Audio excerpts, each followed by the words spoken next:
Welcome to the Opperman Report. I am your host, Ed Opperman. I am a private investigator, president of Opperman Investigations. I'm also a digital forensic investigator, president of Accurate Information Recovery. I have a blog called The Opperman Report. I also wrote a book called How to Succeed as a Private Investigator, and that's available on my website, emailrevealer.com.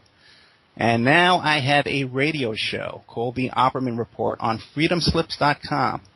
I want to thank my producer today, Ann, for really working very hard this week and helping me get the show together, because we've got a really big show for you today on a really controversial topic. And it's inspired a lot of interest on Facebook and on social media and that kind of stuff. But before we get started with my guests, please don't forget that the station is listener-sponsored. So if you like my show, please go to the website, freedomslips.com, and go into the chat room there. And there's a donate button where you can donate to the station. And if you donate a lot, I'll be on a lot. If you don't donate, they'll probably kick me off. Okay, great. So now my first guest on the show today is Sean Wheeler. And we'll be discussing the case of the West Memphis Three. Now, this is a case back in 1993. There were three young boys, Stephen Branch, oh my goodness, what were they? Stephen Branch,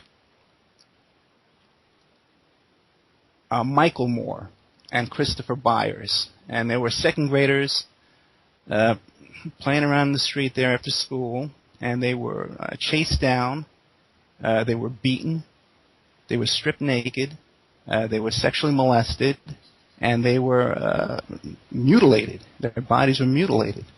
The police investigated. They caught three young men, Jason Baldwin, Jesse Meskelly, and Damian Eccles. And these men were put on trial, and they were convicted of their offense.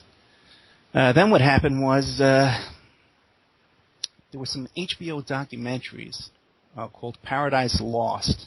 1, 2, and 3. The first one was Paradise Lost, the murders at Robin Hood Hills. And this caused a lot of attention across the country, and again in the media and on social networks. Back then it was like Usenet and Alt, West Memphis 3. You could go on there and chat about the case and stuff like that.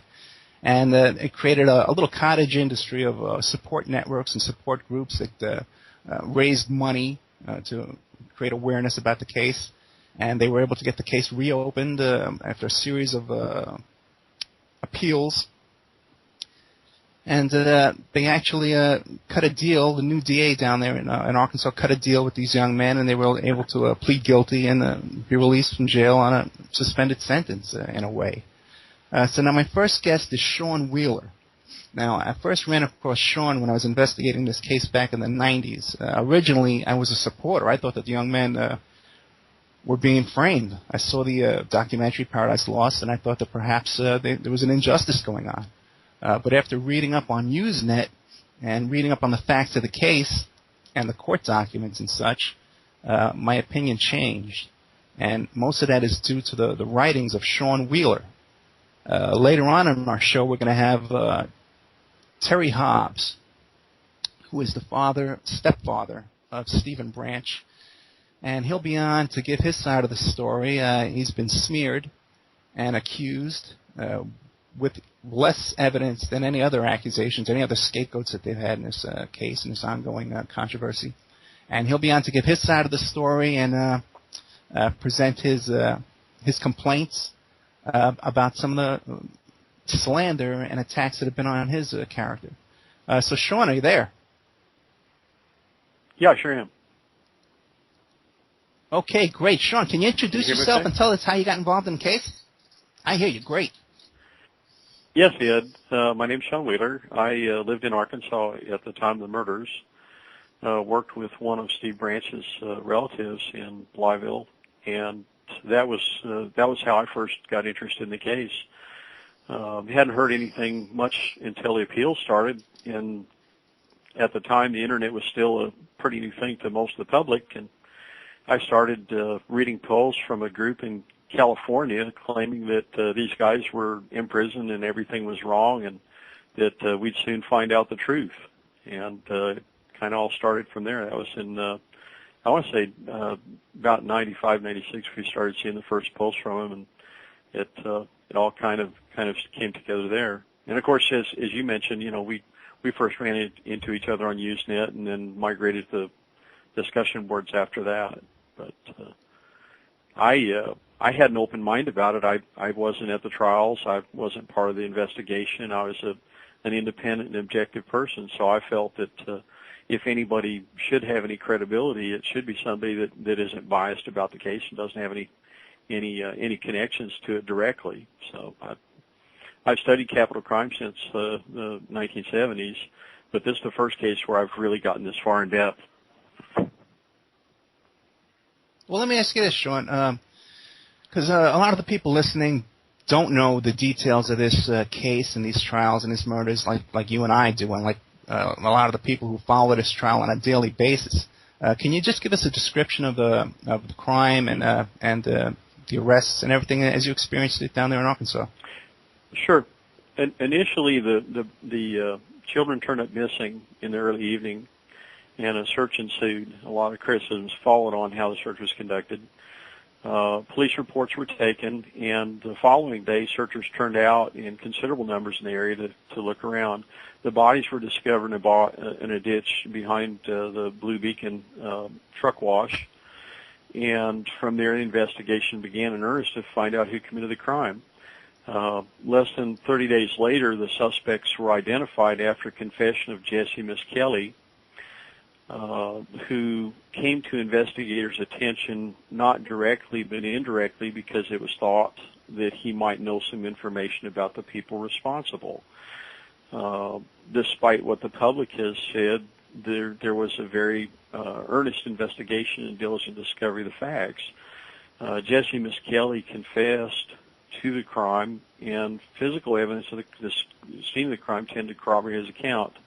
The trial, which took place, there were two trials in two separate locations. So Jesse was tried in Corning, Arkansas, and Jason and Damien were tried in Jonesboro. The juries convicted the defendants in two separate trials. Yet everybody in Arkansas supposedly had some huge conspiracies against these guys. There were allegations of Satanism because of the gruesome nature of the crime and the age of the victims. But the fact of the matter is this stuff about satanic panic. I lived in Arkansas for years, but at that point, I never saw any satanic panic. I saw people who were concerned that 3 8-year-olds were murdered. That I did see, but this idea that there was some kind of witch hunt on is preposterous. Nobody who lives there believes this. Nobody has moved away from Arkansas saying, I wore black and they've threatened to arrest me. So it was kind of absurd. In the That's interesting because we have a question. Yeah, Sean, we have a question in chat, and they're asking you, Sean, do you believe it was a satanic murder? Okay, you're breaking up a bit. Oh, yeah, I'm sorry. Yeah, the question in chat is, Sean, do you believe it was a satanic murder? Please describe a satanic murder. That's about as vague a question as to describe. Do you believe that it was a satanic? Do you believe it was satanic? Do you believe it was satanic? Oh, do I believe they were satanic? I don't know what a satanic murder is. That's a pretty subjective judgment. Do I think there were evil aspects to it? Certainly I do. But do I believe that Satanism was the cause of the crime? No, I don't. I think that Satanism as a practice is a recognized religion by the United States Armed Forces. So, this idea that one has necessarily something to do with the other, I think is preposterous. That does not. The problem is where you depart from this and say, well, is Satanism a cause of crime? I don't think that's necessarily no more than Christianity or anything else is. I think it's a reasonable theory that the state had, and it was a reasonable question of investigators. That I do believe, yes. And there was some history of at least vampire activity with these kids and with Damien Echols and his girlfriend. Damien Echols did admit to drinking blood, right? Yes, he did. And not just to his girlfriend. This is something that he admitted when he was in treatment therapy at Charter. So it's not like a jilted girlfriend said mean-spirited things about them. These are healthcare professionals that are objectively trying to treat the patient that are recording things that he said. So he had some pretty non-traditional beliefs. I think it's fair to say that. But the idea that law enforcement first discovered that there was a problem is kind of absurd. Even his own parents were kind of concerned about him and literally put him on a bus from Oregon back to Arkansas because of his threats of violence. If his own family is afraid of him, why is it irrational that police would believe he's a viable suspect? Now, didn't he also have in his home like the heads of cat skulls and dog skulls and even a rat skull that he used to? I think he would pour battery acid on the corpses and then to dissolve the skin and the hair and stuff. That's true. The details emerge from this bit by bit. The first witness to really provide a substantive statement was Joe Bartouche. Joe Bartouche was related to Jason Baldwin. At the time, the defense was trying to assemble a list of witnesses to provide an alibi for Jason Baldwin. One of the names they supplied on their witness list was Hubert Bartouche. West Memphis Police Department went to interview Hubert, who is Jason Baldwin's great uncle, and while he was there, Joe Bartouche, who is Hubert's son, I guess, a cousin to Jason, spontaneously made this statement that he saw Damien Eccles with this Great Dane, and that statement's not. I mean, it's not really up to dispute.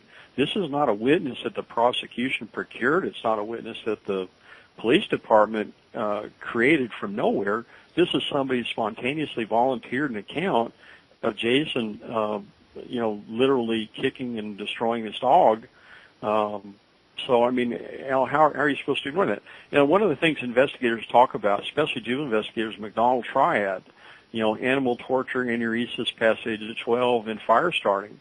Well, if animal torture is not relevant, why? I think that's a reasonable thing for them to go, there really is something about this kid we need to be concerned about.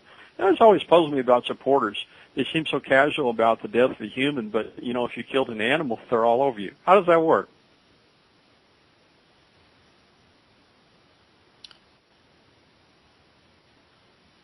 I got you. Now, wasn't there also an incident of him starting a fire in a back of a school classroom? Okay, you broke up just a bit there. Yeah, you were talking before about how Eccles had started a fire in a classroom. When Damien was in high school? Yeah. Oh, Michael Carson. Yeah, we should talk about Michael Carson. Michael Carson. No, not Michael Carson. People. Not Michael Carson.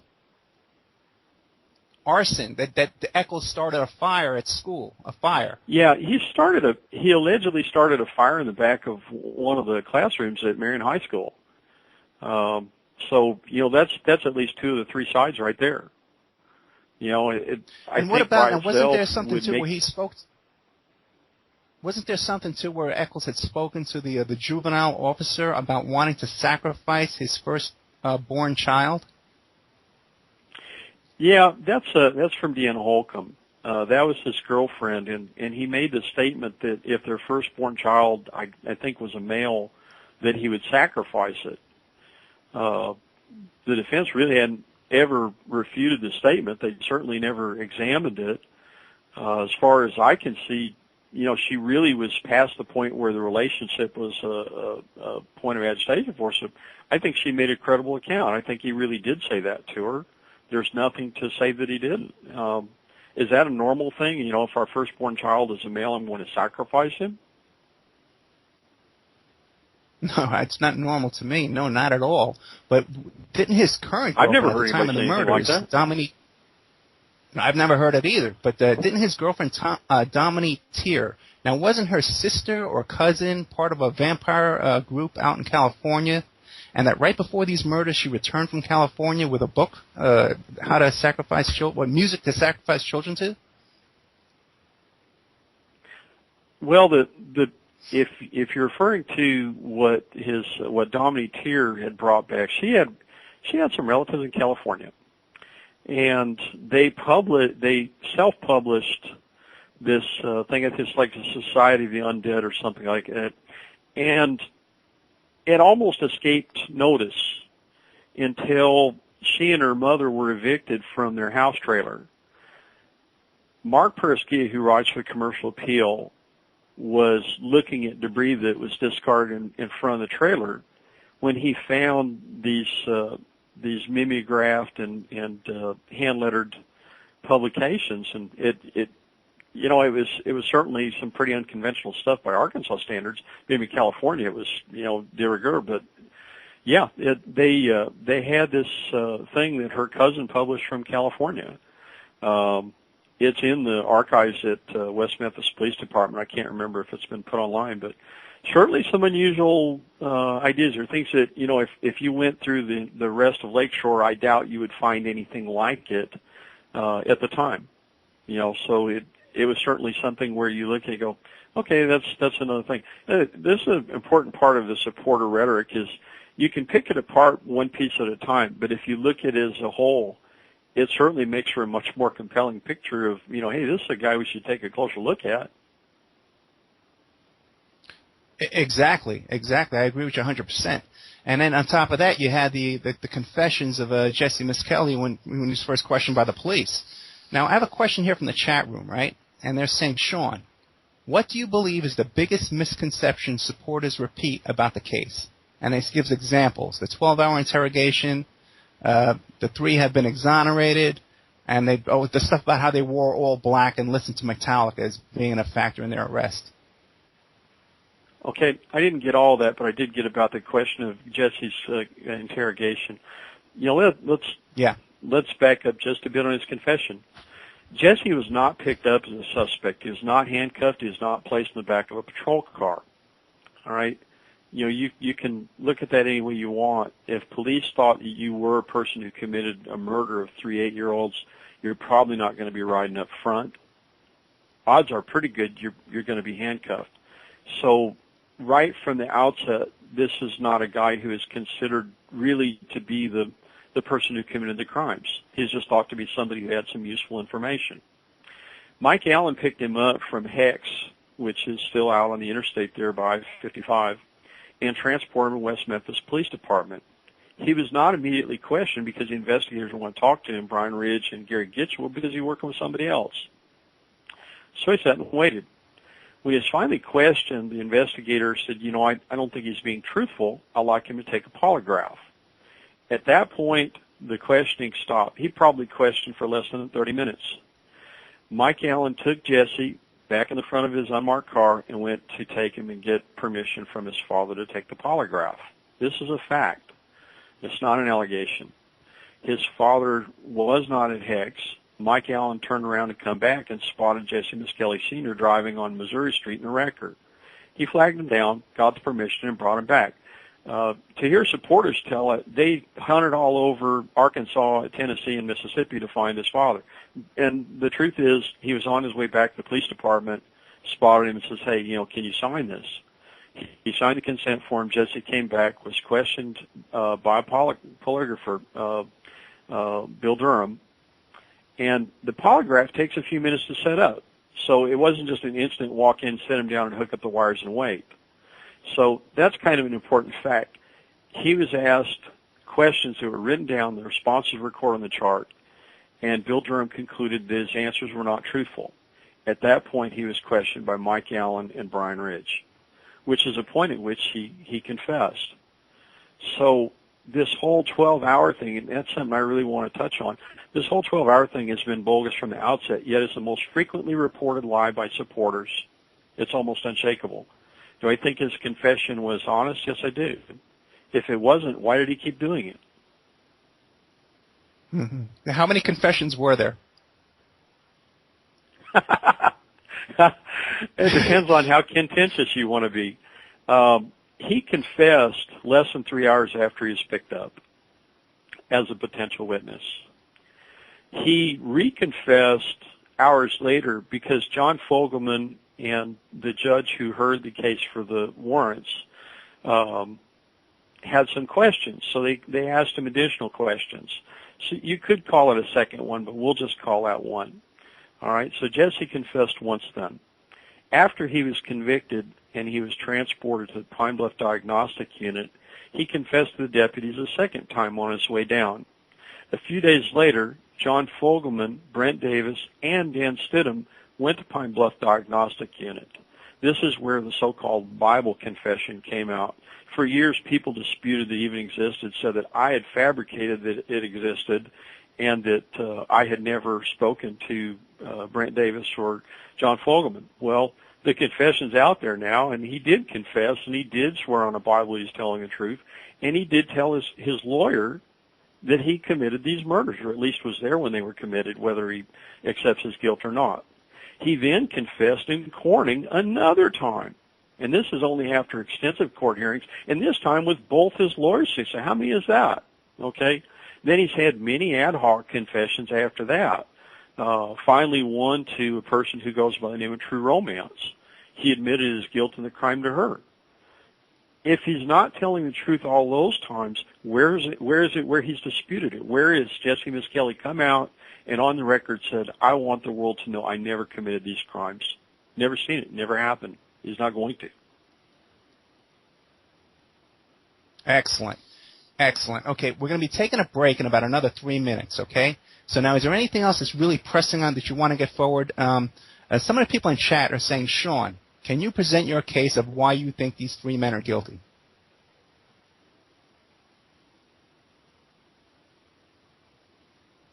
I couldn't hear that. Well, you know what? Let's skip that question then, because someone else is asking now. Why do you? What is your reasoning for how many times, for how many things changed during those confessions? Now, why did his confession change from one instance of confessing to another instance?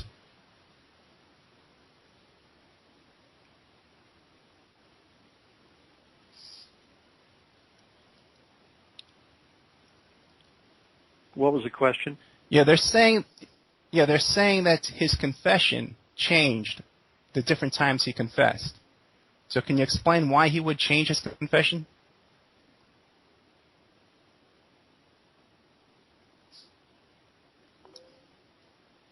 You know what I'm going to do? I'm going to send you this question in the...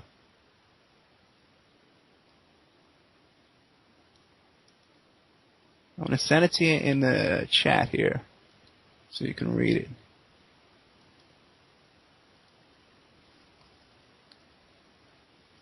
And the question is for Sean is, how do you explain the inconsistencies?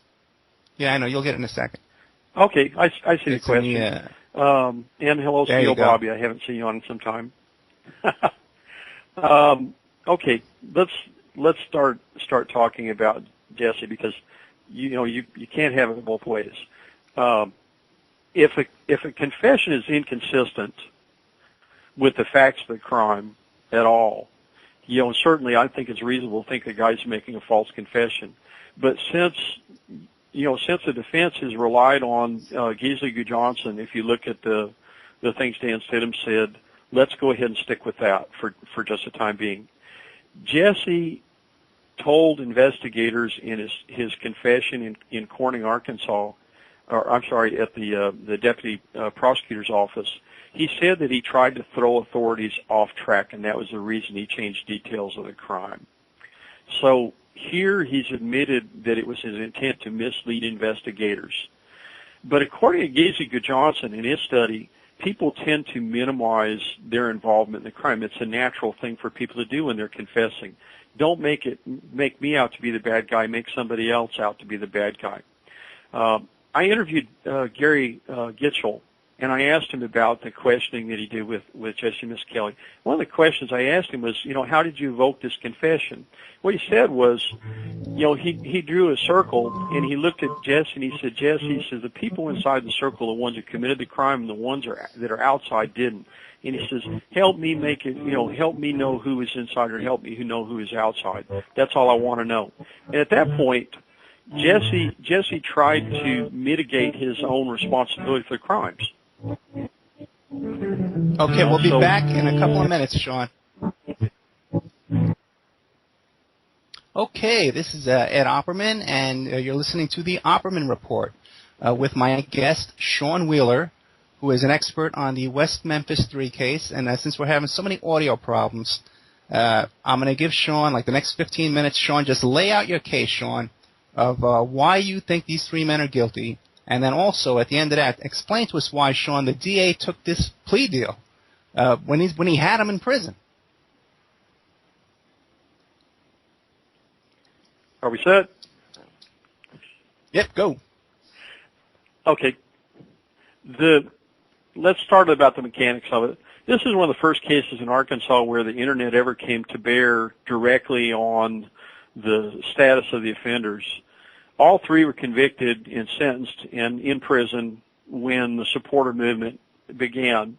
The movement was fueled to a large degree by the production of the 3 purported documentaries, Paradise Lost, but even further gained traction by the fact that there were websites popping up here and there to propagandize the issue. Guilt or innocence really never seemed to be a keen interest of theirs. They interested the group in California, Kathy Grove and Burke, who most supporters know without me providing more information, started to contact celebrities and media and did a superb job of propagandizing the case at the expense of the facts.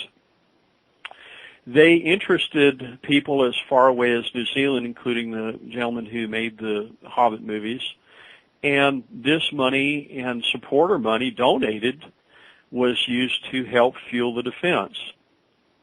In terms of guilt, the things that compelled me was the nature of the confessions, the fact that confessions largely did hold up well to the facts of the case, but more importantly, that the confessions never stopped. Jesse admitted his guilt and later confirmed his guilt to his own lawyer in circumstances that were very unlike him being at West Memphis Police Department. The only person there was his lawyer, and yet he's still saying he's guilty. If he wasn't, why would he tell his lawyer that? That doesn't make any sense. The appeal started, and it attracted the interest of people like Brent Turvey and other experts or purported experts who are trying to build their own careers. Over time, the propaganda, I think, started to influence the court system, and the interesting thing is every due process claim that was filed, the convictions were upheld.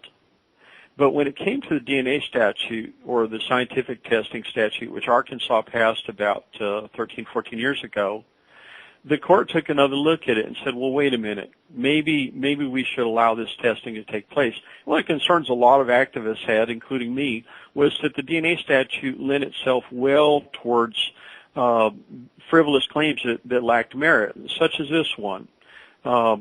There was no state evidence that suggested that the victims were molested in this case.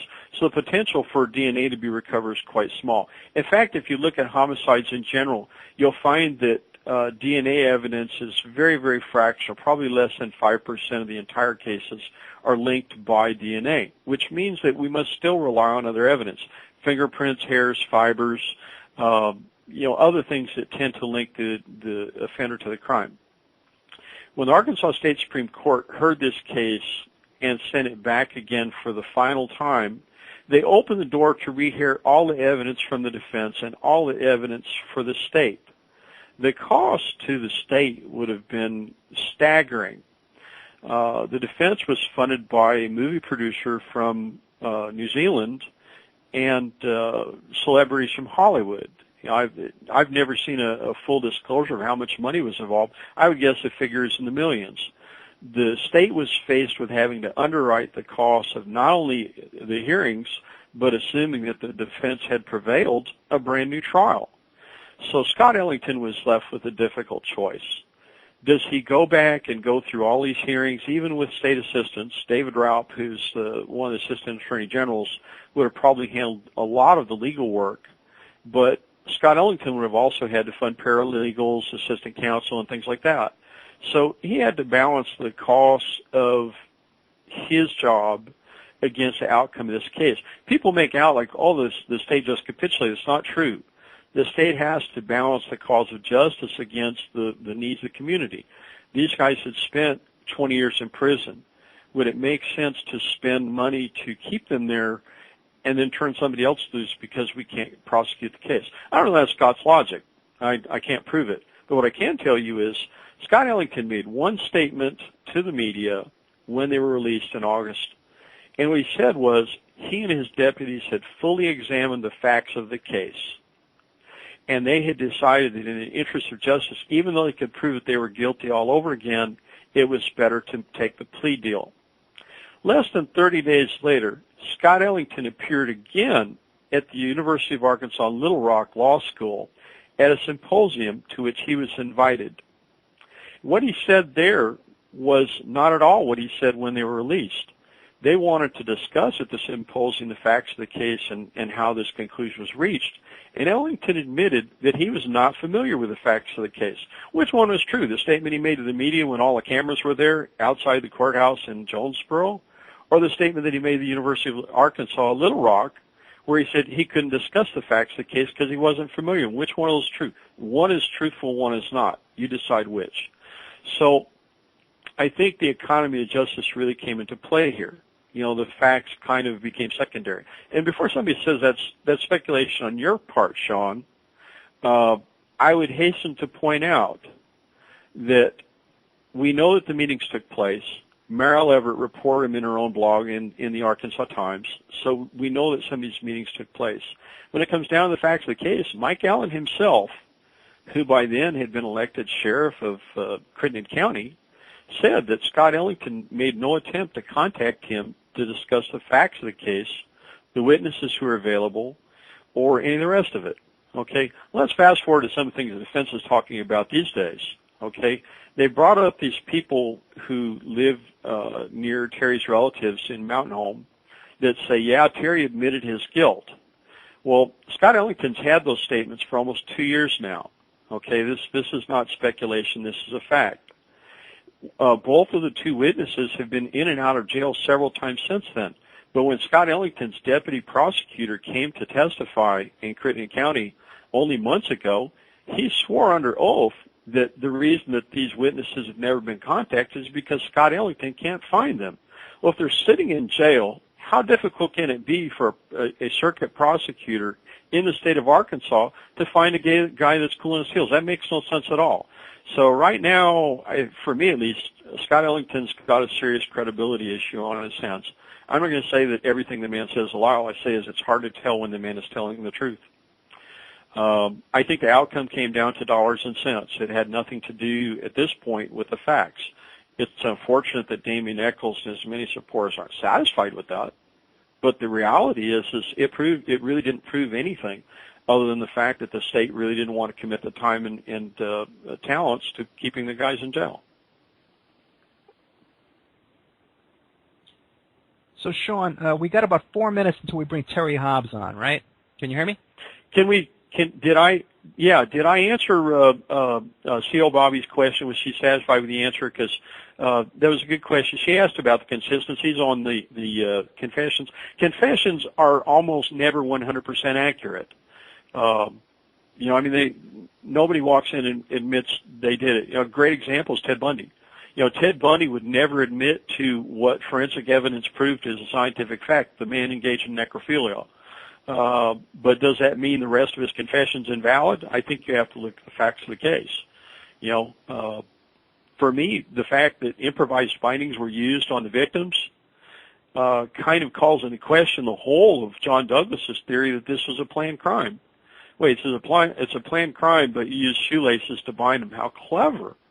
I'd like to see another case that John has worked on that involved that. I really would. He's not going to answer my questions, so I guess we'll always have a lopsided dialogue on how things go. Can we take another question from chat? Yeah, sure. Let me copy and paste it since you can't hear me. Okay. Yes, please. Okay, here's a good one. I don't want to seem like, it's some really good, thoughtful questions there. Well, if you can see the questions, just go read them and go. But I got one for you. What about the blood on Damien's necklace? On the necklace? Yeah. On the pentacle necklace? That's an interesting story also. When they were getting ready for trial, John Fogelman was spending so much time in Jonesboro, he ended up in a hotel room. And his son came up to visit. His son was home from college on vacation. And his son came up, and they were sitting in the hotel room going through the bags of evidence. And the necklace, at that point, was one of the things that he was looking at for the following day's deals. And his son actually spotted the blood on the necklace. Call that whatever you will.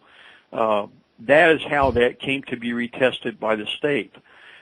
They make light of the poor quality of the Arkansas State Crime Lab, which really has unfairly been attacked.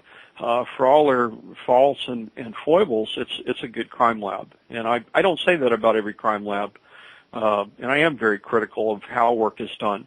So I hate that people say, oh well, you're just a sock puppet for them. I'm not. But the evidence was retested, and the results of the test could not be admitted. Today, there might have been other things that they could test, but there was so little genetic material on there at the time that they really could not provide a definitive answer on it. Today, it's possible that more could have been done with it, but here's a real burning question for supporters.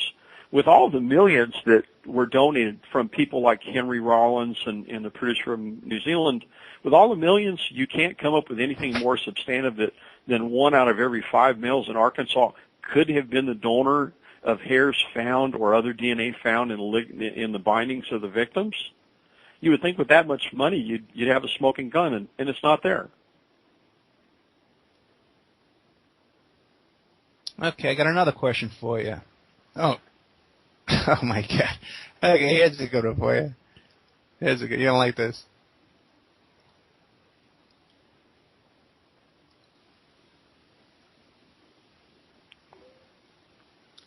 Now, Sean, you're dancing around the questions. Where is your proof that Damien, Jason, and Jesse are guilty? Present evidence, Sean. Do it. You mean the railroad ties trapped to them? Okay. Proof that they're guilty. Well, guilt in a legal sense comes when the judge pronounces the verdict. I think that was done not just once but twice in 2 different courtrooms with 2 different juries. What more do you want? Supporters quibble over whether fiber evidence is valid or not. There isn't a state in the United States that doesn't admit fiber evidence. Fiber evidence is admissible in federal courts. Tell me that fiber evidence is not evidence. They were found, Jason had a red fiber that was linked from his home to the crime scene. Well, I don't know too many people who wear red rayon fiber as a matter of course, but, in terms of discrimination, certainly it's not as unique as DNA. But again, are you willing, are supporters willing to throw out 95% of all homicide convictions because we can't find DNA? That's really an important question. If that's the case, let's do it. I can live with the consequences. Can you? Well, good afternoon. Yeah. Okay. Terry, can you hear me? Hello. I can hear you. Yeah, Terry Hobbs, can you hear me? It's Ed Opperman. You can hear me or you can't?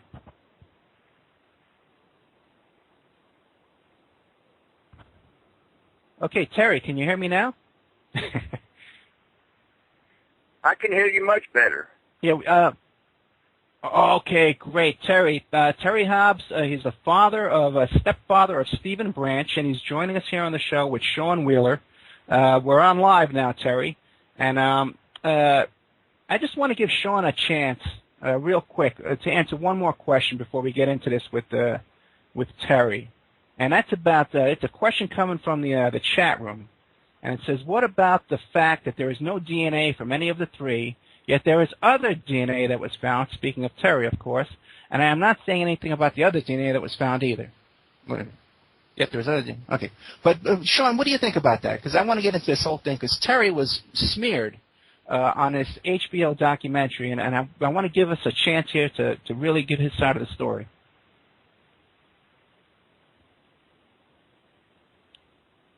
You with me, Sean? Are you talking to me right now? Okay, I guess I'll talk to you, Terry. Okay, I think we lost Sean for a second. But now, Terry, can you hear me good now? Your phone's breaking up really bad. Yeah, that's because you got that cell phone there. But now, let's, Terry, why don't you get out your, describe who you are and what happened to you and why you think this is all going on.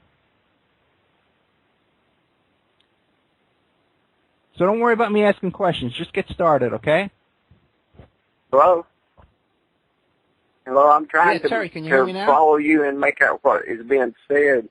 I'm having a hard time getting a reception, I think. Yeah, I understand. So what I want you to do is just, since I can't ask you questions, I want you to get out what's on your heart right now. What's on your mind, Terry? Tell us your story. What's on me? Yeah, tell your story. What's on your mind? The whole story. I want you to give your side of the situation.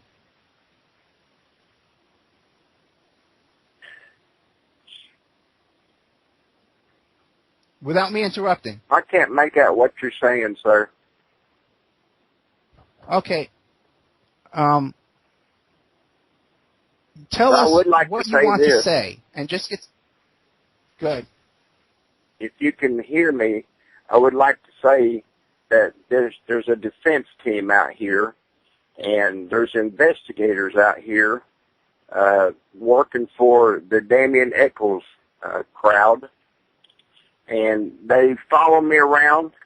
They watch every move I make, and all I do is get up and go to work every day and try to live my life and live with the things that has happened in our past.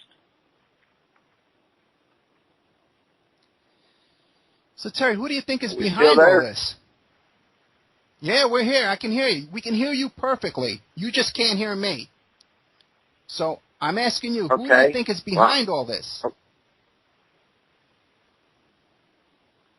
I can't make out what you're saying. Okay, we can hear you fine. 100% clear. You're clear. We can hear you. So since you can't hear me, just go ahead and tell us your side of the story. Well, I'm just been a step-parent, and I helped raise a little boy and in West Memphis, Arkansas. Steve Edward Branch was his name. And just so happened that, they was murdered in West Memphis, Arkansas, May the 5th, 1993. And that alone is something that we have to live with. In 2007, I guess I was under investigation and didn't know it by the defense team. And on top of their threats, they have gone around and tried to intimidate me. They have tried to intimidate my family. They have tried to intimidate my friends. And after each intimidation attempt, I get phone calls from my family and friends telling me what they're out here doing. Okay, as I have tried to move forward with lawsuits in the courts tell me you cannot sue people. So as I try to move forward with the law, having them arrested for the things they do, the law says you cannot arrest people for doing stuff like this. There's nothing on the books. Now, I've tried in Arkansas, I've tried in Tennessee, and I sometimes just don't know what to do next, except dodge their allegations, and that's all they are. And I don't appreciate the way that I've been done over what over everything that has been done. I haven't done a thing wrong to anybody.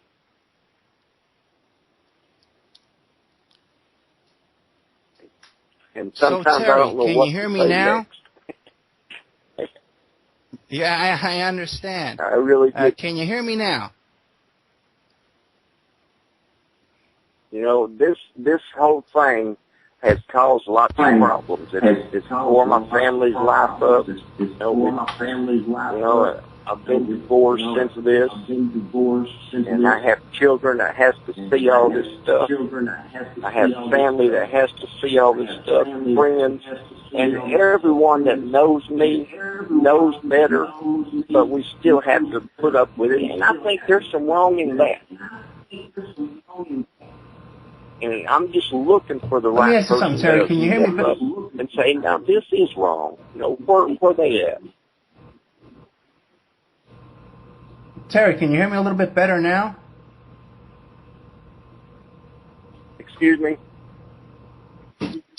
Can you hear me a little better now? I can a little bit.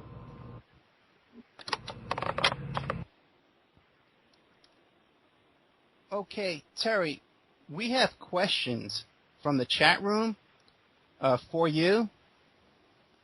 Do you think you'd be able to answer some of those questions? Oh, good. Do I think what? Okay, now, what was that? No, I hear it. Echoes. Oh, now I'm I having hear a lot of audio. echoes. Yeah, me too. Okay, sorry about the audio problems, guys. Let's see here. 1 second, Terry. Now, Terry, did you give a statement to the West Memphis PD? You were questioned, right? Okay.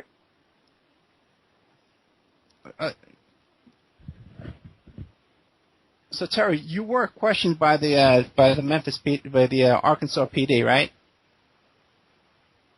I was what? Questioned by the police. I didn't understand that. Yeah, I'm sorry, Terry. It's my fault. Let me ask you this question. Ed, okay, if I can. Some of the people. Yeah. Go, Sean. Terry, the one that we're talking about is you were questioned only a few years ago at West Memphis Police Department. You consented for hours to be questioned, and the video is online. For a guy who's supposed to be so uncooperative, you did consent to come in and talk. They videotaped it. It's been online for years. So for supporters to make out like you're this shadowy figure that doesn't want to come forward, you just seem to be, you trust the police department, you just don't trust the people the defense has hired.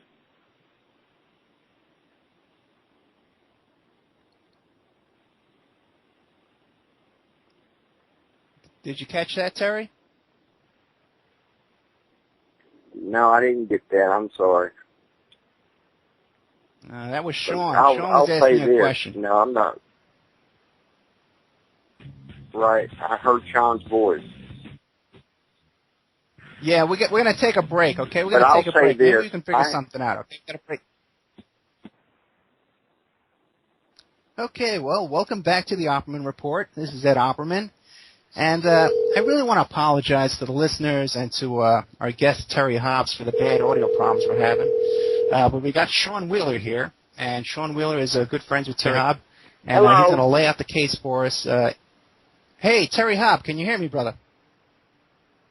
I can hear you. Can you hear me any better, Terry? Okay, great, Terry. You hear me it sounds good a now, little bit better. Oh, good. Thank God. Okay, because I want us to take some listener phone calls, too, if we can. Let's just hope we can get through with you and me. Now, Terry, you were describing some of the harassment that was going on with the defense investigators following you around, and wasn't there an incident, too, where they presented themselves as FBI agents? Were there two pieces of hair? Is that what you asked? No, that you were picked up one time by some guys in suits, and they pretended to be FBI agents. I was picked up by an FBI agent? Is that what you asked? Guys who pretended to be FBI. Yeah, you were picked up and questioned by some guys, but they weren't FBI. They pretended to be FBI. Well, there was John Douglas is a former FBI, if that's what you're talking about. I wasn't picked up. I agreed to meet with him. Was that so the you question? did agree to meet with him? Yeah, sort of. I did. Sean was telling me a story about how some guy... What was that?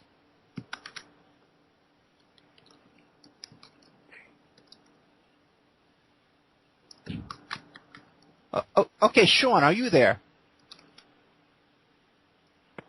Yes, I am. I'm familiar great. with Sean, what do you have any... trying to. I can fill in the gaps on that one. Terry contacted me. We talked about this a couple years ago. Yeah, when John Douglas got involved in this case, I want to frame this by saying that I was initially a fan of John's. I'm not anti-FBI, and a lot of the agents are very respectable and do a good job. That said, and for those who feel like we're searching more, please take a minute and look up the Guy Paul Moran case. His last name spelled M-O-R-I-N, in Canada, and John Douglas. Look up what he did there. In this case, John Douglas somehow fixated on Terry as a suspect. So he and a couple other folks worked together to try to collect more evidence to try to tie Terry to the crime. Try to obtain DNA samples, try to evoke a confession, to psychologically pressure Terry to make inculpatory statements to consent to be questioned. And Terry, to be honest with you, is probably one of the most laid back guys I know. I'm certainly more laid back than I am, and I've had all kinds of things said about me. So they kept this pressure up. They created the false appearance that he was under surveillance by law enforcement, when in fact he was not. There were no law enforcement people investigating him, in anywhere near his house, which was, I think, Douglas convinced these people that by doing this, he would just instantly break down and go, "Oh my God, I'm guilty of these crimes. Please throw me in prison." That didn't happen, but it did cause problems for him. The guy's trying to hold down a job. He's trying to be a responsible citizen. You're doing all this kind of thing. Even a person who has not committed a crime would begin to feel pressure over this. Okay. So that said, they pulled the same stuff on Wayne Jacoby. They picked Wayne Jacoby up driving all these SUVs with tinted windows and guys in suits to create the impression that they are in fact active law enforcement when they are not. You can call that whatever you want, dirty tricks, whatever, but it's false. It's misleading. He would have been well within his rights to whip out some pepper spray and say, "Here, let me spray you down and see how you like that, my friend." So to create this impression these are violent, dangerous guys that only do the efforts of John Douglas are being brought to justice, that's not true. Some very false, malicious, and pretty mean stuff that may even be illegal. That's the kind of things the defense did here. But let me say this about Terry. You can YouTube this. Please do. Go to YouTube.com. Type in Terry Hobbs. About the third or fourth choice down, you'll see black and white video of him sitting in a chair. He's being questioned at West Memphis Police Department a few years ago. Okay? Why was he being questioned? He was being questioned because they were told to find out if he had anything to do with the crime. He submitted to this questioning for hours. Okay? If Terry was really trying to be evasive, if Terry believed that he was going to be suddenly brought to justice, why would he present himself to a police department out of state that had no authority to get him? That's not consistent with somebody that's guilty. So to me, the reality of this is Terry has cooperated with real law enforcement. He has not cooperated with false law enforcement. That's the truth of it right there. I don't think somebody that's been subject to that kind of pressure. He wants to cooperate. He wants to tell the truth, and he would like the right people in prison. And he's done his part. He's shouldered his responsibility. But I have no respect for John Douglas or his little game playing. Terry's not the only person they've done this to. Okay, people associated with Dennis Reardon went out to jurors, presented themselves as law enforcement when in fact they're either retirees or not even law enforcement in the area at all. They're from California.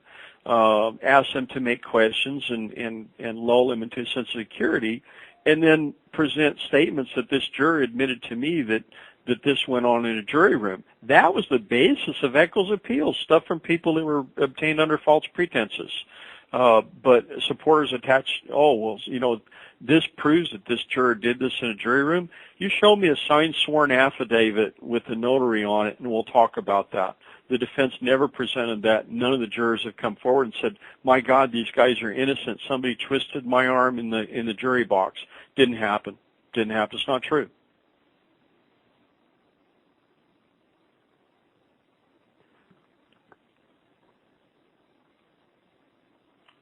May I say something here? Okay, I see the question. Is it not true that John Mark Byers was crucial in implicating Terry? How do you talk about John Mark Byers and the word credible in the same sentence? I mean, I know the guy. Yeah, it is true. I think John was, let's talk about John for a minute because I do know him well enough to talk about him. John Mark Byers had a successful construction business after he got out of prison. I know this for a fact. He lost his driver's license. His business suffered. Suddenly, Mark went from being a non-supporter who believed the right people were guilty and right people were in prison to suddenly believing that somebody else must have done it. Over time, this involved him making phone calls to Terry to get Terry to make statements. Okay, remember the John Douglas Dirty Tricks Department? Good question. Glad you asked it. Okay, you look at the question. You look up the audio, and this is also on YouTube. Look up the audio where Mark is talking to Terry Hobbs, and Mark says, "Now, Terry, it says in the Bible this." I said, "Wow, Mark, you really strike me as a Bible reading guy. Let's quote some scripture together." And he is trying to get Terry to say something. What is it that Mark's calling up for? He didn't call up and say, "Terry, let's go have a beer." He didn't call up and say, "Terry, how's the kids? Have you seen your ex-wife? How's the grandchildren doing?" He didn't do that. He calls up and he's talking about the Bible. You talk about a strange conversation for Mark. That's got to be it. I met with Mark, had dinner, worked on took my son up to work with a guy. Never once he say, "Sean, let's sit down and read the Bible together." But here he is suddenly with Terry Hobbs going, "Terry, let's talk about the Bible." And Mark Douglas is not, or John Douglas is not pulling the strings behind that. Tell me for a fact. I want to hear it. In fact, I'll pay for the polygraph. I'll donate the money. Put Mark Byers on a polygraph, and I want him to say, "John Douglas did not give me a script to follow when I talked to Terry," because I'd like to see the results of that. I guarantee you that's one polygraph Mark Byers will never pass. Next question.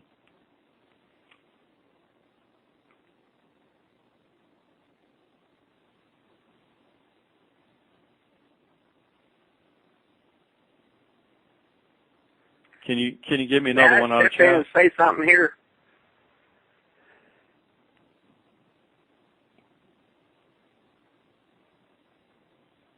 Hello? Let me say this about Terry. I trust Terry. He's a good man. He's had his faults over the years, made his mistakes, but Terry's a decent guy. Offer on the polygraph is indefinite. Whenever Mark wants to take it, I'll pay for it. Yeah, Terry, can you hear me now, Terry? Now you're breaking up still. Terry? Can you paste Hobbs? it in? Yeah. Oh, yeah, okay. I was hoping Terry could make a statement because he keeps saying he wants to say something. Yeah. Yeah, I'll send you something. May I step in and say something? Yes. Hello? Okay. Yeah, talk, I'm going Terry, to say go. this. I've always... Huh? Can Talk, I say Terry, something? go ahead. Yes, I've please. always made myself available to the police back in 1993, 94 during the trials, and any time after that. I've offered them my journals, And I've always been told, Terry, we don't need it. Well, and I know why they don't need it. The police has put out that Mr. Hobbs was not a suspect in 93, and he is not a suspect today. It is this defense that keeps coming up with all this crap, and it causes a lot of problems. And I don't appreciate that. This is our tragedy. We ought to be able to go through the healing system process without all of this. They have made a circus out of our case up all the way up to their documentaries, and they have done some awful documentaries about this case. But I am not a suspect. You, never have been one. Yes, sir. Thank you very much, Terry. Now, would you guys be interested in taking some phone calls? Sure. Okay, if anybody has a call, anybody has a question, they can call in 347-688-2902. That's 347-688-2902. And in the meantime, Sean, I sent you some questions in the chat there. Yeah, I saw that. It's good. Can we go on that, or are we going to hold for break? Break is not coming up for another 14 minutes. Oh, outstanding. Okay, what Lisa O'Brien said is quite correct. Terry has never invoked his right to counsel. He's never invoked his right against self-incrimination. So, contrast that to Damien Echols and Jason Baldwin. If they have nothing to hide, why don't they want to talk? That's an important thing. One other question was, is it true the defense told David Jacoby yes, he was told he was a match for DNA at the crime scene, and he's not. But let me answer that question, because remember, we're not talking about justice, we're talking about law. In 2006, the Arkansas State Supreme Court sent a case back for Stacey Eugene Johnson, who appealed on the basis that DNA testing only proved on the order of 1 in 250 that it was his DNA found, or that his genetic material matched that on the victim. He was given a second trial. He was found guilty in 2 trials. The Arkansas State Supreme Court granted him his motion to test over the objection of the circuit court simply because it was not definitive enough. Okay, and this is one of the fears a lot of us had about the DNA statute, was that it would not just merely be a law but be considered a right, despite the fact that the state legislature and the governor and the voting public had not made it a statute, made it a right. It was simply a statute. It's a law. It's not a right guaranteed by the state constitution. But it's being treated as though it is a right by the state Supreme Court. So now let's fast forward up to date. Supporters are holding out like DNA evidence is all created equal. Well, it's not. You get varying levels of definition. 1 in 250 was considered by the court as not sufficient for the defendant's rights. So they sent it back for further retesting. They said this guy's got a guaranteed right to appeal despite the fact it's a statutory right. All right. In this case, in Echols, they have not proven that anybody other than the defendants were guilty of this case, and certainly not the standard that would be found on appeal. Defendants, the supporters act as though this is a new trial, and it's not a trial, it's an appeal, okay? And the way this works is when you're at trial, you're supposed to have a jury that labors under the presumption that you are in fact innocent. But once you're found guilty, and all 3 were found guilty, the burden shifts to the defense. They must then overcome that guilty verdict. That becomes the defense's burden on appeal. And that's really where we are now. So, man, the audio's getting strange again for us. Well, we got a caller. We got a caller 623, area code 623. What's your question? Hi. Yeah, my name is Hannah, and I have a question for Mr. Hobbs. Sure. Go ahead. I would like to know, excuse me? Yeah, go ahead. Caller, can you turn off your player? Can you turn off your audio? Okay, I'm going in the other.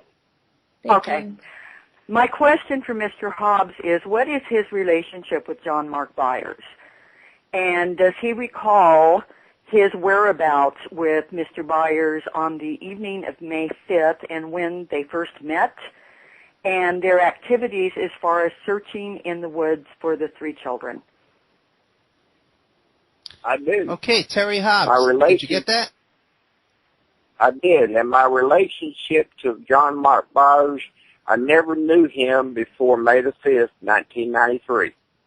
I met him in the neighbors in the Moore's front yard, first time I ever seen him in my life. His whereabouts as of the night of May the 5th, we all did the same thing. We all looked and didn't know what we was looking for, didn't know where to look. We were going on tips of others, of where people thought they seen children riding bicycles at.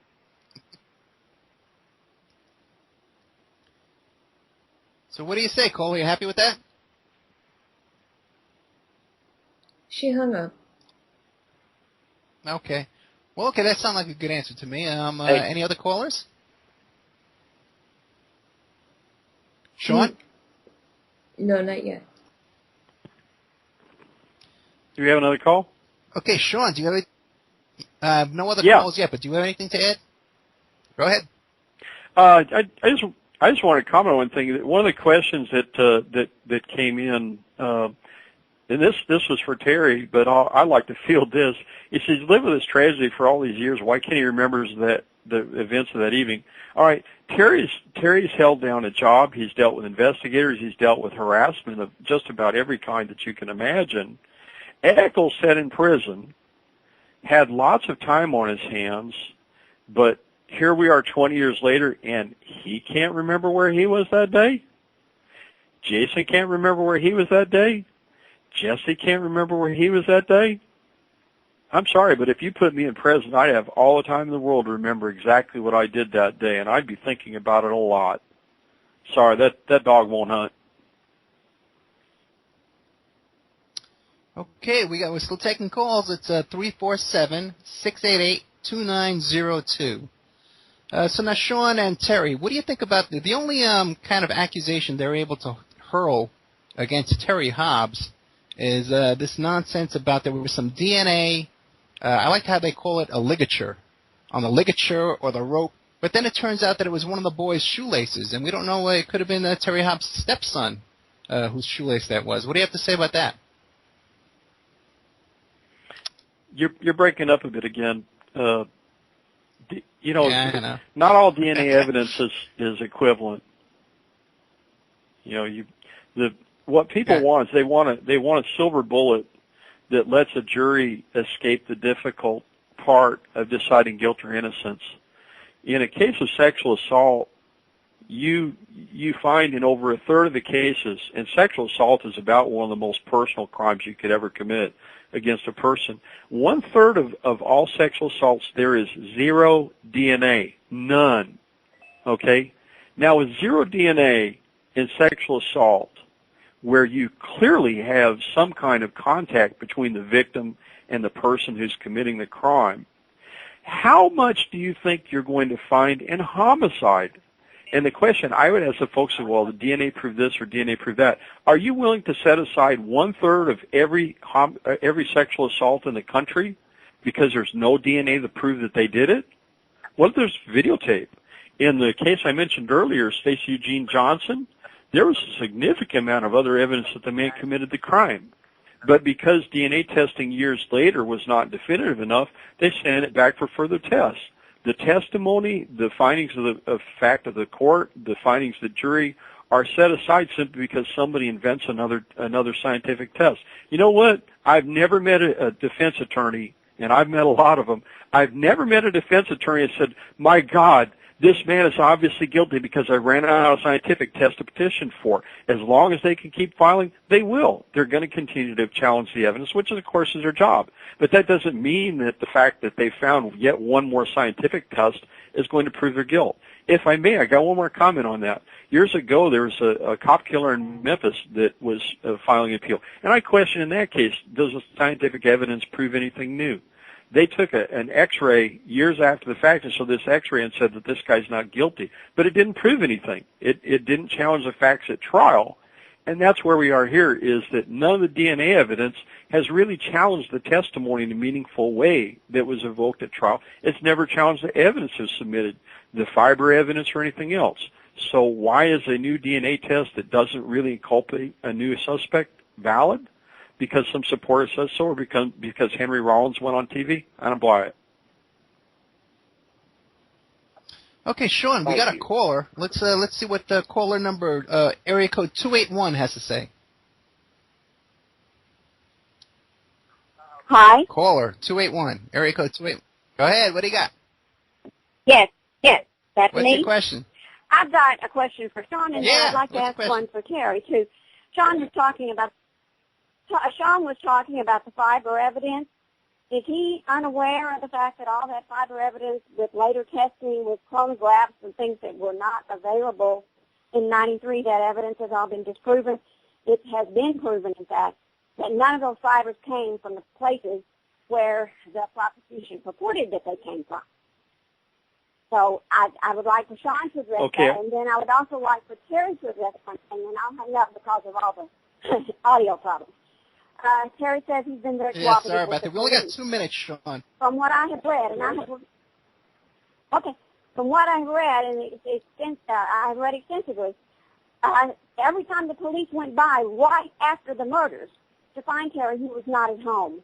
And it seems to me that he was hiding. That's all. Thank you. Okay, Sean, we got like a minute. So give us a minute, then we'll cover it when we get back. Okay, fair enough. I did look at the evidence that the defense tried to bring to bear on the fiber testimony. I'll give you a couple things to look at when we come back from the break. But what I would tell you is go look at the defense experts on the fiber evidence. Look at the ones that they brought on appeal and what it is that they're saying, because that's how I'm going to answer your question. You can look that up online, both of them. One was an expert with the Michigan State Crime Lab. Look at what he has to say about fibers in general. Okay, excellent. When we get back after the break, we'll get into the whole thing about the fibers with Sean and with Terry. Again, audience, I apologize for the audio problems, but we're making our best that we can do with this. This is the Opperman Report on freedomslips.com. And don't forget, we're a listener-sponsored radio station. We don't accept any kind of commercials. So in order to keep the station alive, you need to go to that donate button and click on that, so that we can keep the station going. And if you click on the donate button during the Opperman Report, then the Opperman Report will be here next week as well. And they won't kick me off the station. But again, I want to thank Sean and Terry. And we're going to go for a break now. And we'll see you after the break. Hey guys, welcome back to the Opperman Report. This is Ed Opperman with my guest Sean Wheeler and Terry Hobbs, who is the stepfather of one of the victims, Stephen Branch, of the West Memphis 3 homicides, the 1993 homicides. So Sean, we were talking about the fiber evidence. Yes. Remember that caller? I read the letter from Phillipsborn, which is the first information about the testing that the last caller was talking about. What she claimed, and again, it's one of those things where you take that tiny little sliver of a statement and then convert it to something which it's not. Fiber evidence, to hear supporters say it is worth. Yeah. Hello. Hey Terry, you're back on, right? Terry, yes, it's Ed Opperman. Okay, one thing to remember, Terry, is during the breaks when you hear... Yeah, during the break when you hear the music, try not to talk, okay? But we're live back on the air, and Sean was just talking. Okay. Go ahead, Sean. Okay. Yeah, the reports that they're referring to were from Dr. John Goodpaster of Purdue and Christopher Bomarito, who worked for the Michigan State Police Crime Laboratory. And what the caller was implying is that the evidence that these individuals for the defense produced proved that the fibers did not link them to the scene of the crime. That's not what the nature of the reports were. First, one of the reports that the defense brought attacked the reputation and methods at the Arkansas State Crime Lab. Let me address that part first. The Arkansas State Crime Lab was ASCLD certified as the American Society of Crime Lab Directors at the time that these tests were done. People who are on the cadre of ASCLD had certified the lab, and one of them even worked for the state lab at the time. So this idea that the methods and procedures are seriously in doubt and obviously poor fails to hold up to scrutiny. Either it was certified or it was not. It was a certified lab, so let's just start with that. I'm not saying that Goodpaster is wrong or that the defense is wrong. What I'm telling you is they were following current practice at the time. Practice evolves over time. Methods improve and science advances. So when you look from something 15 or 20 years back, obviously it's not state-of-the-art. It's kind of disingenuous to cast it in that light. That's the biggest criticism I have of the defense on that count. But to move forward, let's talk about Christopher Bomarito and the Michigan State Police Crime Laboratory. All right, the state crime lab is funded in two ways. It's funded by the state, but it's also funded by the cities and counties that rely on the state crime lab to do things. There's been huge scandals with that particular lab, all right, and other independent labs. So that's kind of an important thing to use as a backdrop for this. I'm not going to besmirch their reputation now. They work hard. They're trying to improve things. They've had a huge budget increase only a year ago to try and remedy some of the deficiencies in the lab. But let's be honest. The Michigan State Crime Lab has been at risk of losing their certification, and yet it's one of their former experts who only retired a few years ago that's calling into question what was done in Arkansas. Christopher Bomarito is an interesting guy, though. He did a report that you can find that says, and I'm just going to summarize it in a couple words. He's saying that fiber testing is bogus science and nobody should ever be convicted of it. It should never be used. Now, if he really believes that, the only question I have for Christopher Bomarito, feel free to ask him this, is have you ever testified in court? Have you ever worked at a lab that did fiber testing? And if so, did you oppose the introduction of fiber evidence in the conviction while you were working for the Michigan State Crime Lab? If you did, my hat's off to you. You're living and breathing what you believe, and I can't criticize that. But if the answer is you did not oppose it, then it seems kind of like his opinion follows where the money goes. When he worked for the state, he had a different opinion than he does now, or at least he remained silent while others said, this is valid evidence, it proves their guilt. All right. So on the basis of one guy who questions methods 20 years after the fact and another who says the entire science of fiber evidence is bogus, well, if it's bogus, lobby to change it. Get rid of it. Make it where no state can ever introduce it. But right now, in federal court, under the federal rules of evidence, fiber evidence is admissible. All 50 states you can admit this evidence. So as long as it's scientifically generally accepted by the community, it is admissible evidence. So sorry that one I'm not persuaded. You haven't proven that the fibers don't link, and what you found is experts whose opinion happen to agree with yours. Never submitted to the court, never under oath. And like I said, if Christopher Bomarito wants to revisit his work at the Michigan State Crime Lab, I'm all ears. Excellent, Sean. So we got a caller, area code 561. What is your question? Oh, okay, yeah. Is Terry Hobbs there? Because I have a question for him. Okay, yeah, go ahead. Ask your question, and hopefully Hello there. Yeah, Terry. Yeah, my question for Mr. Hobbs is in his police interview. All right, in his police interview in 2007, he claimed he saw Mark and Melissa Byers driving on the service road from inside the woods. Mark and Melissa were only driving on that road at 7 p.m., according to them. So if Hobbs was in the woods at 7 p.m., why didn't he see the West Memphis 3 in a 3-acre patch of woods? That's my question. Did you get that question, Mr. Hobbs? Yeah, I heard the question. I did see Mark and Melissa on the service road, and as far as why didn't I see the West Memphis 3 in there, I didn't know what I was looking for. I was just walking around a 3-acre patch of wood, not knowing what was out there or what to expect, what to look for, nothing. We we were following tips from people who said we seen them go into them woods. And as far as the lady who thought Mr. Hobbs has been hiding from the police, what? No, thank you, Terry. Continue. Yeah, as far as the young lady who thought that every time the police come by my home that I wasn't there and she felt like I was hiding from the police, I've never hid from the police. I went down and talked to them several times back in '93. I've always been available to them, and so I've never hid from them. I want to clear that up. Okay, caller, do you have a follow-up? No, I really don't have a follow-up other than I'm curious why he never told the authorities in 1993 about the wet black bum that he saw coming out of the woods on the morning of the 6th. Does he have an explanation for that? No, probably because I never was asked a lot of things. I don't know why I wasn't asked, but I did talk a lot to the police. And trust me, we didn't have nothing to hide, and we've done nothing wrong other than be abused by a whole lot of people.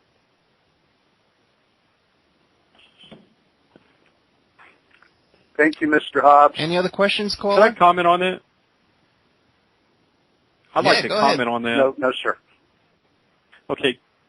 One of the things that I would say is sometimes, you know, we view things through the eyes of normally of a witness rather than the eyes of an investigator. Things that you see or perceive or noted, you may never make any comment about. And if you don't believe that while you're gassing up, you're driving down the road, look at the signs that say, if you see something, say something. I was talking to somebody who knew facts that related to a particular crime that weren't in the record.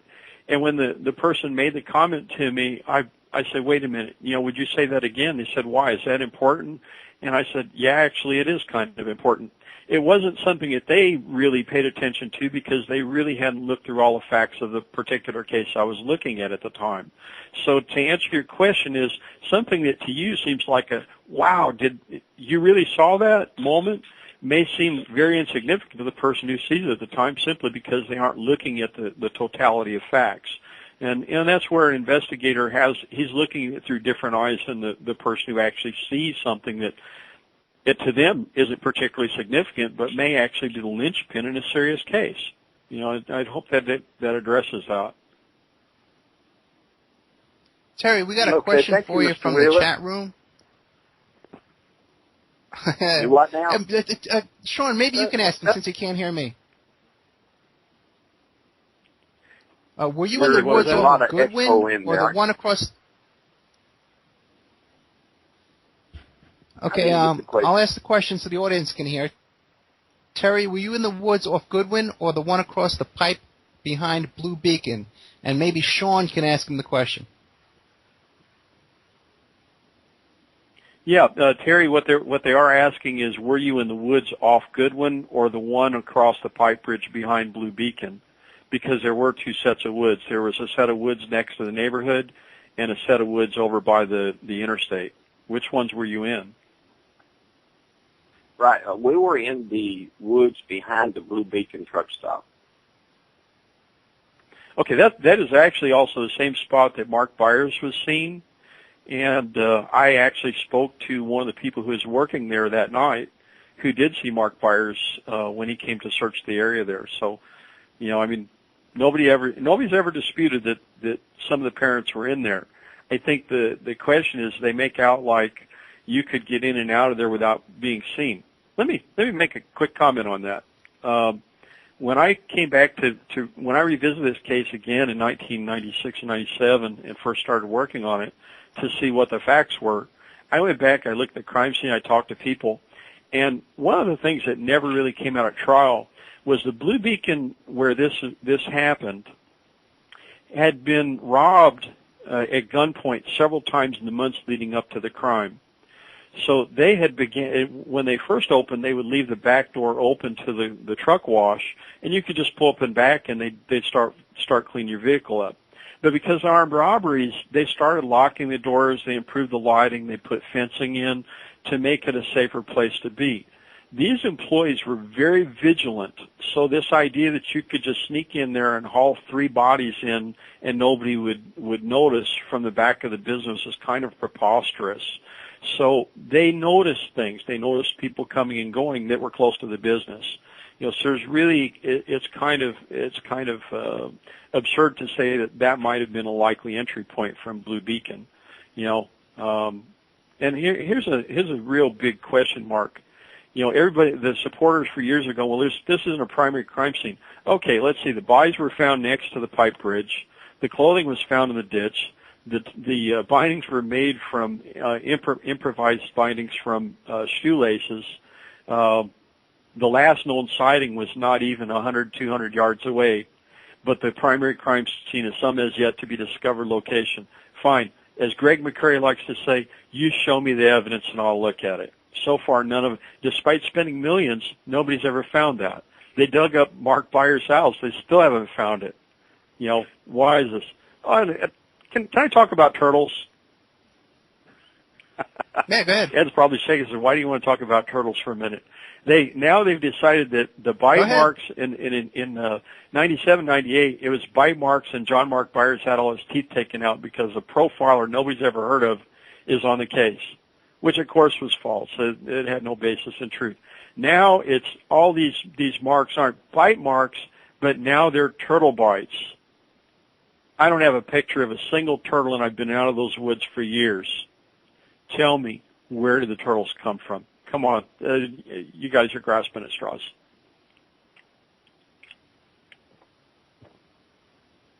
Did you get the question about the hole in the ground that was covered that you mentioned in your interview with Lieutenant Mitchell? I sent it to you in chat, Sean. Okay, I saw the question. I'm kind of curious what you're talking about. A hole in the ground that was covered that you mentioned in the interview with Lieutenant Mitchell. Did the 2 boys you mentioned search this? Oh, I know. We're going back to the manhole theory here. I can see that coming. Terry, what they're asking is the hole in the ground that was covered that you mentioned, Lieutenant Mitchell. Did the 2 boys you mentioned search this hole on the evening of May 5th or on the morning of May 6th? Well, everybody is echoing and breaking up so bad I can't make out what we're saying. I hear something about a hole in the ground. Not sure what you're talking about.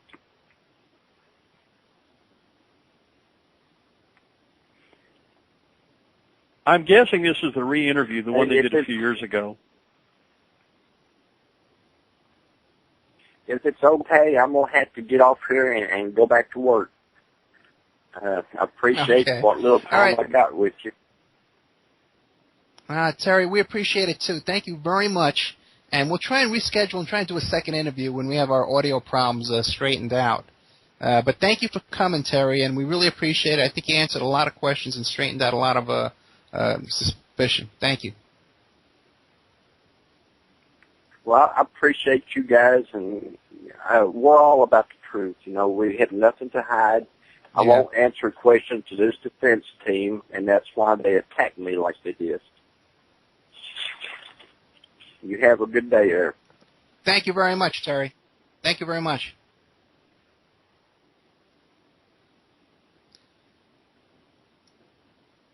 So, Sean, we got a question. Have there been any other murdered children in West Memphis area since the West Memphis 3 went to prison? Okay, no, as a matter of fact, that's a kind of a funny thing. We haven't had any other instances where 3 8-year-olds have turned up missing. You got to wonder with dangerous suspects like Terry and Mark running around how that happened. I mean, if the right people weren't in prison, why did the murder stop? All right, let's go back and revisit the whole. I was arrested for wearing black thing. We joke about that, but most of the people who write this stuff never lived in Arkansas, and I have. In 1993, Marion High School had a group that was called the Trenchcoat Mafia. And it was something that was known locally, but it never really made it any books or things like that. And these kids, in summer heat would wear trench coats walking home from school. They couldn't wear it on the school property, but, it was a fashion statement. So when people, supporters like to make out that, Eccles was this cutting edge, I'm a rebel against society thing. No, he wore this stuff because everybody else was wearing it. So let's go ahead and deal with that. Then there's he was arrested for wearing black and listing a no-talent garage bench from the Bay Area that I won't mention by name. Okay, I've listened to heavy metal and I've worn black. Nobody's arrested me. That disproves your theory just as readily as yours proves that he was arrested for it. Guys, to hear them tell it, if you wear black and you listen to Metallica, you're going, I'm sorry, I said their name, didn't I? You're going to prison. Well, that's just simply not the case. If that were true, Johnny Cash would still be sitting in jail in Conway somewhere. It has no basis in fact. The rest of his behavior is really what distinguishes him from so many other kids who never said to their girlfriend, oh, I think if we have a child, I'll sacrifice it. That never threatened their parents, that were never sent to psychiatric treatment, that were never alleged to kill dogs to take their skulls. Eccles has admitted that he took skulls, so why is it that people are disputing that he had them? You can't even discuss this stuff. Can we globalize this back up and talk about capital punishment by itself for a minute? Ed, you've said to me that, you don't agree with capital punishment. I think that's fair, right? Sure. Okay. And I'm pro capital punishment. But here's the thing. Let's talk about some of the arguments people come up with on this.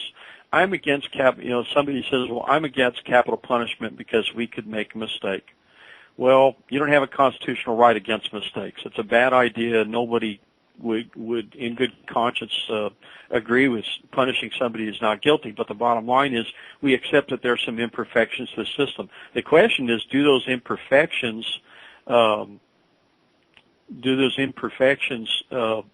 hamstring society so much as the alternative? If we want 100% proof guilty, our system would cease to function. Society would break down. Criminals would be on the loose. And eventually it would become a vigilante society that nobody wants. So now we're back to what are the reforms going to be? What are we going to change? I don't want somebody guilty ever to be sentenced to death, but certainly not executed. But by the same token, there's cost savings, and people say, well, capital punishment is more expensive. Compared to what? The same geriatric care that you give to somebody sentenced to death, you'll give to somebody that's sentenced to life, assuming that you'll keep them there. The states that have abolished capital punishment still have geriatric care, still have wings inhabited by people in their 60s and 70s, and in some cases in their 80s. So the costs of care do not evaporate, but more importantly, the cost of appeal. These appellate lawyer practices, do you think that they just all pack up and go home and say, well, that's it, my career in law is over, I can no longer practice law because they have abolished capital punishment? Sure, yeah, right, you believe that? These guys, the minute capital punishment is gone, start appealing life sentences as being cruel and unusual punishment. It never ends. So what is a just punishment that people who oppose it will accept? 2 timeouts and no lime jello? We make you go stand in the corner for an hour and say, okay, I promise not to rape and sexually mutilate people and then kill them? What's the alternative here? If you don't think it's right, if you think the system's putting the wrong people in prison, then change the system. Don't simply change the outcome. How much better is it to have somebody in prison that really is innocent for the rest of their life than it is to execute them? Both would be wrong. So don't just attack the outcome. And that's really what a lot of the argument is. They don't agree with the outcome, so they say that the system's flawed. Well, fix the system. I'm not against change. Just tell me what it's going to be. Okay, we're still looking for callers. If you want to call in with a question for Sean, it is 347-688-2902. But Sean, in the meantime, we did get another question about one of your friends, Lori O'Brien, asked. I gave it to you in the chat there on Facebook. Haven't you seen that Eccles is falsely claiming that not only found blood in Hobbs' former home, but in his vehicle? And Lax claimed they found evidence in Byers' Yes, I have home, seen that claim. DNA. Okay, Ron Lax is a really fun and neat guy, but if he says anything, I'd rather see the evidence and see what he has to say about it. That's all I can say about Ron. There is no evidence. There is no DNA evidence that has substantiated that blood of the victims that were extraneous to the household found at Terry's house. That's totally false. I have no idea why Damien comes up with stuff like that. It's almost like he's got some screenwriter coming up with this stuff. Let's see what I think of Eccles' latest venture into tarot card readings. Well, I'd say it probably works in well with a group from California that helped get him out of prison. I don't have a problem with tarot. I just think that it's kind of funny. You look at a guy that had this much time on his hands in prison, but the only thing he can do is read tarot cards and do, what is it, Hermetic Reiki. I'm not even sure I know what Reiki is. I don't know what Hermetic Reiki is. I've never had that. I guess I'm culturally unenlightened. It's funny, Ron Lax, is a much ballyhooed defense investigator. Go ahead. Yeah, well, we got like 2 minutes left, Sean. So real quick, what do you want to sum up in this? What do you want to sum up for the listeners? Well, I think at this point it's safe to say that we're not going to see any major changes in the way this case is handled by the courts. So it's really the court of public opinion.